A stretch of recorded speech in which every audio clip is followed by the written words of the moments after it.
I wanted to talk about holding on and letting go. And I wanted to reiterate Thay's second precept. Aware of the suffering caused by exploitation, social injustice, stealing and oppression, I undertake to cultivate loving kindness and learn ways to work for the well-being of people, animals, plants and minerals. I undertake this evening to practice generosity by sharing my time, energy and resources with you all and all those in need. I am determined not to steal and not to possess anything that belongs to others. I will respect others, but also I will prevent others from profiting from human suffering or the suffering of other species on earth. There is a kind of monkey trap used in Asia. A coconut is hollowed out and attached by a rope to a tree or a stake in the ground. At the bottom of the coconut a small slit is made and some sweet food is slipped in. The hole on the bottom is just big enough for a monkey to slide her open hand in, but does not allow for a closed fist to pass out. The monkey smells the sweets, reaches in to grasp the food, and then is unable to withdraw her fist. When a farmer comes, the monkey becomes frantic, but cannot get away. There is no one keeping the monkey captive except her attachment. Greed has been described as a major hindrance or obstacle in the uncovering of our true nature. In Pali, greed is described as tanha, or thirst. It is the arising and identification with this energy which is at the heart of the second noble truth, describing tanha as the cause of all our suffering. Greed is the strong expression of desire. It grasps the object in a tight fist, and we are held in that grasp. So not only is the object of our desire imprisoned by the tightened fist, but we, like the monkey, are imprisoned as well. We are often driven by our desires for pleasurable experience. It may be beautiful views, seductive smells, it could be certain tastes of food, delights in the pleasure of touch or sound. We find ourselves being moved to create one pleasant experience after the other, to relieve our frustration, our boredom, our unhappiness. We turn towards the possibilities of pleasure as though we were iron filings magnetized to a current, finding ourselves reaching for particular times or places to quench our desire.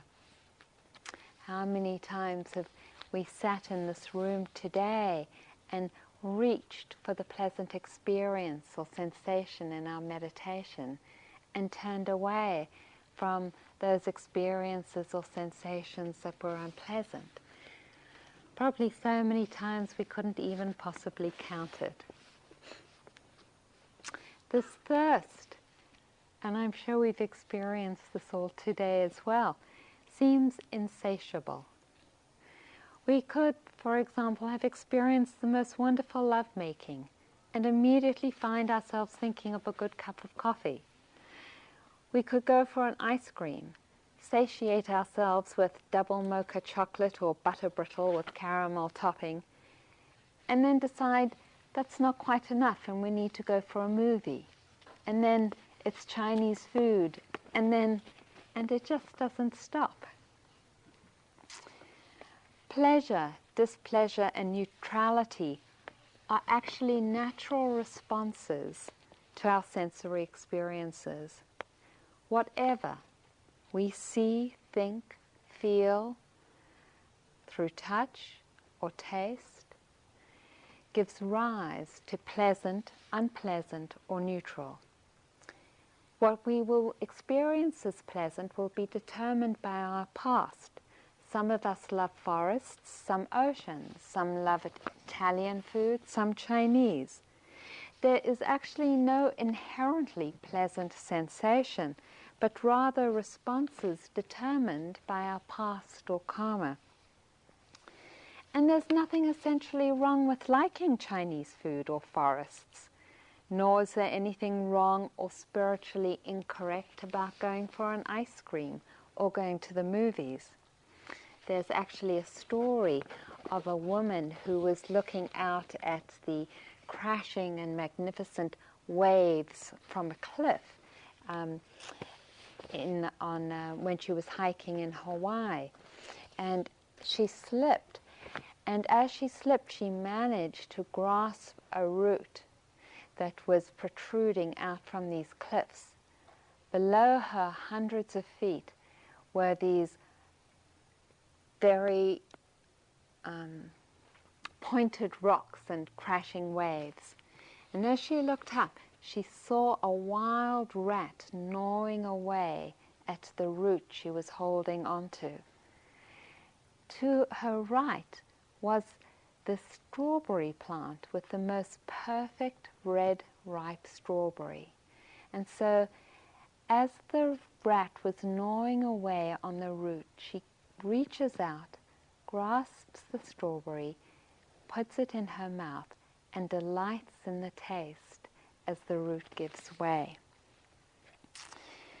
The delights and sweet joys that life brings us are gifts to be treasured. We are not on a path of denial or anorexia. Our life will bring us many such moments. It will also bring us many moments of pain and anguish. When we look at the landscape of our lives, we see the hills and valleys of happiness, but we also see the deserts of boredom and discontent. We see our events refracted through the lens of pleasant, unpleasant, and neutral. Sometimes we see ourselves collecting these pleasurable experiences and hoarding them, holding onto them tight in the hopes of finding long-lasting happiness. We find ourselves, even against our better judgment, driven to control and manipulate people, feelings, and events to extract what sweet pleasures we can, and this feels like our only path to happiness. We can look at this road, we can see ourselves doing it, and yet we also see at the same time that this road is bare, and we are still discontented and sometimes desolate. Attachment to any event or feeling of pleasant or pleasure is like being perpetually subjected to a movie. It is the story we are always caught up in, and everything else disappears. We are at the mercy of the characters. Tears roll down our eyes when there is an emotional scene, laughter when it's funny, terror when it's violent. But we are always a captive audience. Attachment keeps us a captive audience to the events in our lives. We are tied to the stories, and so there is often no space for love and generosity, compassion, and equanimity. Without being aware of it, each event in our life becomes a subway, taking us in a direction we did not consciously choose. We're being taken for the ride, enclosed in the train, underground, and isolated from the rest of life, hurtling through the tunnel of life's events. As soon as we exit this train, we find ourselves on another. Some trains will be more pleasant than others. Some will take us through Chinese restaurants and ice cream parlors. Some backpacking through the woods. But all the train rides are disconnected from the rest of the world. why do we keep hopping onto these trains? Sugar. Sugar is my train ride. I remember one 3-month retreat where I found an exotic piece of chocolate. This is at Insight Meditation Society, outside my door. We would give each other little gifts every now and again, and one day, to my delight, I found this wonderful piece of chocolate in front of my door. I conquered my immediate thirst to put it in my mouth and decided that I would wait until after lunch. So I had my lunch and I cradled this little treasure and went outside. It was one of those exquisite days where we'd had days of cold and snow or sleet, and this particular day had opened up into a really warm, sunny day. And so I placed myself out on the grass. I felt the sun on my face, and I put the chocolate into my mouth. And I was in the Deva realms of heaven and ecstasy. There were waves of such delight that I can't describe it. As soon as I finished, I was grasped by this overwhelming desire to have some more. Without pretending at mindfulness, I marched myself off to the dining room in case some sweet yogi had put some more chocolate in a bowl in the dining room. Alas, there was none there. I went back to my room and dragged my suitcase from under my bed in the hope that my last little stash had scattered and I had missed some morsel or remnant. Unashamed, I went to the office when it wasn't even hours for yogis to go to the office. And I opened the door and they knew me. And propelled forward, I stood there, and the office manager, a little surprised to see me, said, "How are you, Irina?" And I said, "Kathy, I'm dying for some chocolate." She was somewhat taken aback, but smiled. And I said, "Could you get me some?"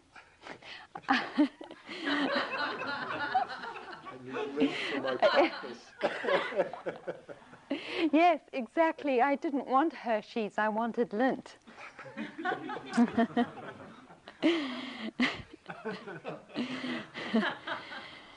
So driven for this desire of pleasure that I wasn't even embarrassed by my request. And she was very sweet, actually, and brought me some later.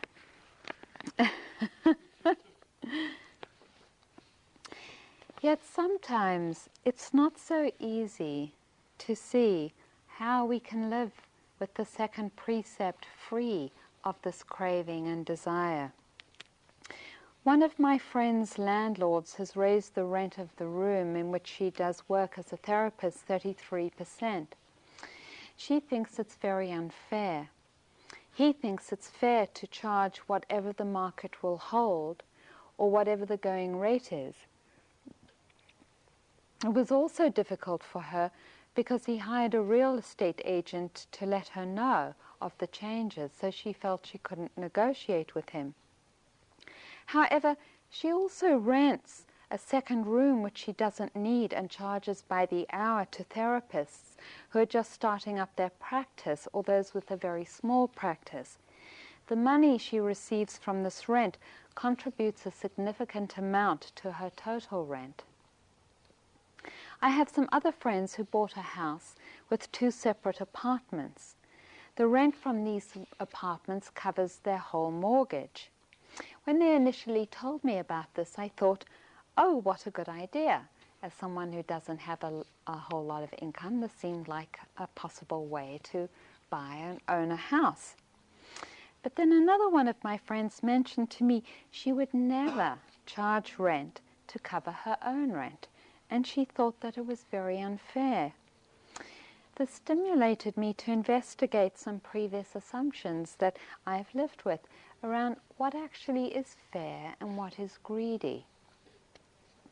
My partner and I are in the process of selling our house. It's actually her house, and she is taking a loss. She bought the house at the height of the real estate market, and then when she split up with her previous lover, had it assessed, not by a professional assessor, but by someone else, and he gave it this astronomical assessment. So she had to buy her lover out at this huge price, and there's just no way she's going to get it back. So we discovered in the process, actually lying in bed one night, that there was a small crack right between the ceiling and the wall, and that possibly the crack could have been from moisture coming in from ice backed up on the roof. Should we investigate it? Should we spend more money and lose even more money by taking the wall down and seeing that it is actually damp? Should we tell the people who might buy the house? Should we let it go in the hope that it's probably okay? What's fair and what isn't? I'm struck with the feeling when I talked about it that there was a tightening and clutching inside of me. I was feeling poor and scared we would be left with even less money than we had. I could feel the inducement of trying to hold on to what we have by not saying anything. It was fear. Some of you must have heard of Peace Pilgrim. She walked from one end to the other on the quest of communicating peace and love. She walked with only a dime and I think a toothbrush in her pocket. This constituted the sum of her belongings apart from the clothes that she wore. She said she never felt poor. In fact, she said she felt a tremendous abundance in her life, and that her walk was her surrender to her God and her infinite faith in Him. She found generosity in every town she passed through, and no harm came to her whatsoever in all the years she was on the road, walking alone, night and day, through all seasons. This also reminds me of the story of Evelyn Eaton, a medicine woman, who said one of the turning points in her life came when her house and all the very many beautiful things she had spent her life collecting were burnt down. She said she never felt richer and more abundant. What these stories highlight for me is our relationship or attitude towards faith and security. When I'm grasping, I feel a pervasive poverty. And like Scrooge in the Christmas story, this poverty has nothing to do with how much money I have or don't have. Rather, it has to do with my vision of the world. This experience of poverty I have is premised on isolation and the belief that the world will reproduce experiences which will leave me abandoned and isolated. No one will look after me, and so I better look after myself. And I better do it by controlling, by dealing, by hoarding, by building a fortress of security through the little financial resources that I have. I better hoard not just for now, but I better hoard for the future as well. I don't have a pension plan after all, and I don't have any savings, so I better start right immediately, this very moment. Tension, horror builds up. My jaws clench, my stomach tightens, and I am spiraling down into one of my desperate clawings for security. It's very painful relating to ourselves and the world in this way. I think it might be one of the most painful of our experiences. And like Scrooge, again, the only way out appears to be letting go and opening our hearts. This opening is fed by a universe which is expressed through karma. Karma asks us to see that all our intentions and actions create energy forces and consequences which have real results in the world and in ourselves. On an intuitive level, we know this already. We know when we are generous, when we are able to genuinely give with an open heart, we experience joy. We also experience our connection directly with the life of those who receive our gift. We feel our relationship and our sense of isolation disappears. Knowing this can give us more energy to practice generosity. Hillary Clinton, in her new book, talks about the discipline of gratitude. She says, "We are learning, like all students, a skill, and the skill is generosity. Generosity, like all the paramis, can be cultivated and nourished to strength. And the opposite is also true. When we don't practice them, those muscles grow weak and we lose that particular capacity." The Dalai Lama says all spiritual practices are essentially about loving kindness. Loving kindness is an expression of generosity. We give and we care. This is our path towards freedom. By learning to open our hearts, we free ourselves from the attachments, from greed, from hatred, from the forces which lock us up in our prison of suffering and poverty. Living in compassion and generosity brings unlimited wealth into our lives.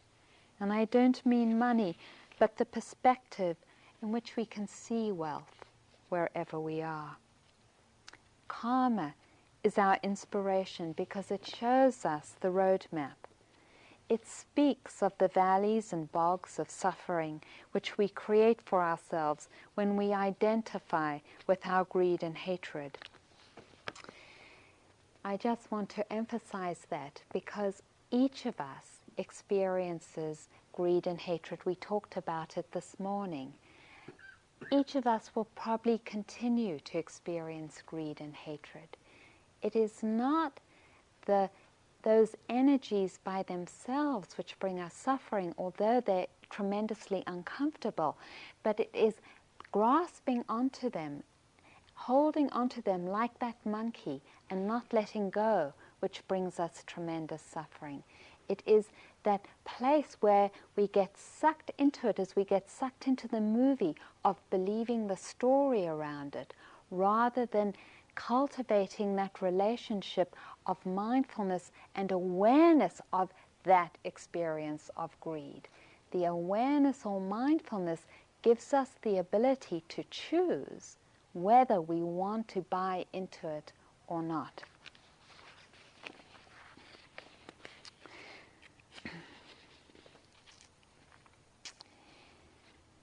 If we continue to exploit and hurt others through the identification with our greed and hatred, we will experience, karma tells us, a tremendous poverty of spirit. There will always, always be consequences to our actions. The high road of generosity can take us to nirvana, the Buddha says. It's a tricky path, though. It is easy for us to build the precepts or the vision we have into an image of who we think we should be. We see we are not this all-giving and loving person, and that companion judgment is never far away.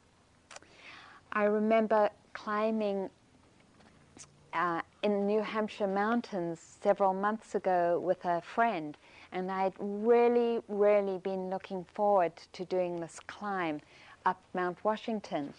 And finally, after a ton of organizing and everything and packing our bags and getting everything together, we're on Tuckerman Ravine and we're climbing up this path, and someone in our party wants to go down. And I didn't want to go down with her.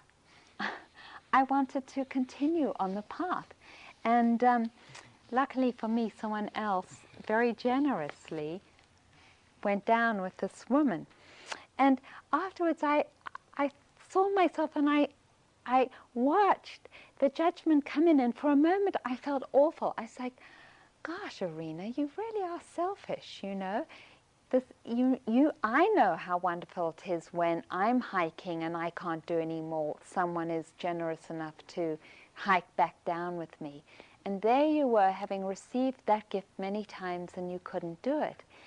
And it was so wonderful to see clearly that process of looking at our natural process, which is to grasp for what we want, to see the judgment, and to be present enough to say, got you, I'm not buying into it.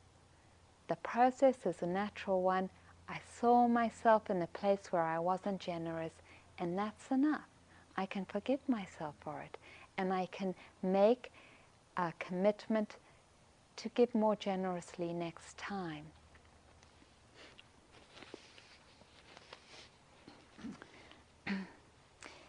Holding a vision of our possibility includes in it the critical understanding of the process which enables us to actualize it. This process includes acceptance, because our deepest healing comes from allowing whatever arises inside of us to be there without judgment, anger, or hatred. We can hold sweetly and softly our greed, our selfish desires, our anger. We can embrace them in our heart of understanding, and this loving decreases the intensity and strength of their energies, and they begin to affect us less and less. They challenge our equanimity less and less, and sway our self-love less and less. Acceptance is the great healer. In Century of the Wind by Eduardo Galeano, he talks about a title of Doctorus Honoris Causa being conferred on Darcy Ribeiro by the Sorbonne. Darcy Ribeiro, in his acceptance speech, says, "I have failed as an anthropologist because the Indians of Brazil are still being annihilated. I have failed as a rector of the university because the reality I wanted to transform proved obdurate. I have failed as Minister of Education in a country where illiteracy never stops multiplying. I have failed as a member of the government that tried and failed to make agrarian reform or to control the cannibalistic habits of foreign capital. I have failed as a writer who dreamed of forbidding history to repeat itself. These are my failures, and these are my dignities." Failure becomes a reason to honor ourselves, and honoring ourselves is a deeply revolutionary practice. It is a practice of kindness and caring. Spirituality and politics, our spirituality and politics, are one. We let go and we become generous. Life is not a fixed routine show which is scheduled. It is often uncooperative, difficult, and obstinate, and so we are given many opportunities to practice our revolutionary politics of kindness and caring. Mindfulness is essential for this politics, because unless we are present, we don't know what is driving us. Is it anger or greed? We have to be there to catch it, to acknowledge it, and to be kind to it. We have to know what is going on. In the First Noble Truth, the Buddha said that life will invariably bring us many painful experiences, unpleasant experiences, and suffering. In the Second Noble Truth, he talks about this thirst, this tanha, this craving for sensory pleasures as one of the causes of our suffering. In the Third Noble Truth, he talks of the possibility of our liberation. And in the Fourth Noble Truth, he lays out the path to live which realizes or enables us to realize ourselves. Mindfulness is the key practice of this path. Our practice of mindfulness brings with it the vision of healing, which rests on the understanding that our life will always be filled with incidents and experiences, some of which will be unpleasant and others which will be pleasant.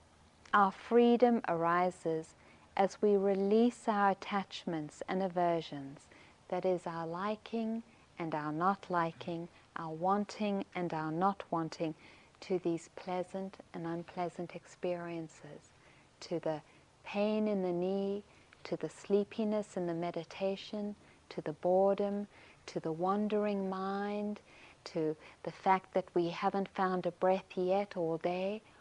All of this is the invitation to see clearly the mechanics of what actually brings about our suffering, because it is truly and actually none of these events, but our wanting and our not wanting.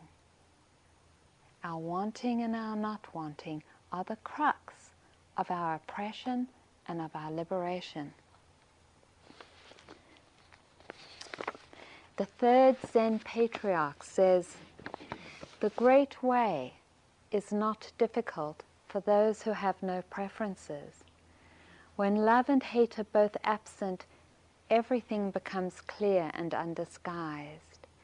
Make the smallest distinction, however, and heaven and earth are set infinitely apart. If you wish to see the truth, then hold no opinions for or against anything. To set up what you like against what you dislike is the disease of the mind. When the deep meaning of things is not understood, the mind's essential peace is disturbed to no avail. Do not remain in the dualistic state. Avoid such pursuits carefully. If there is even a trace of this and that, of right and wrong, the mind, our peace of mind, will be lost in confusion. Although the dualities come from the One, do not be attached even to the One."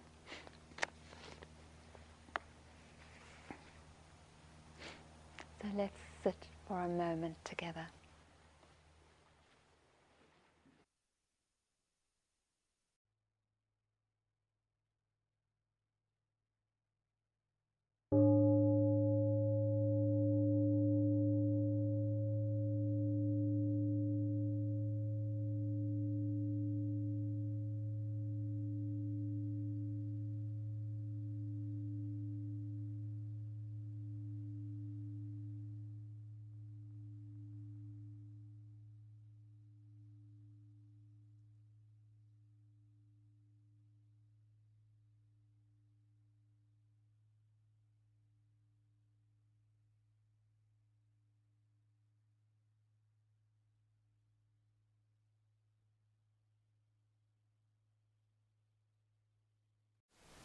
Thank you for listening.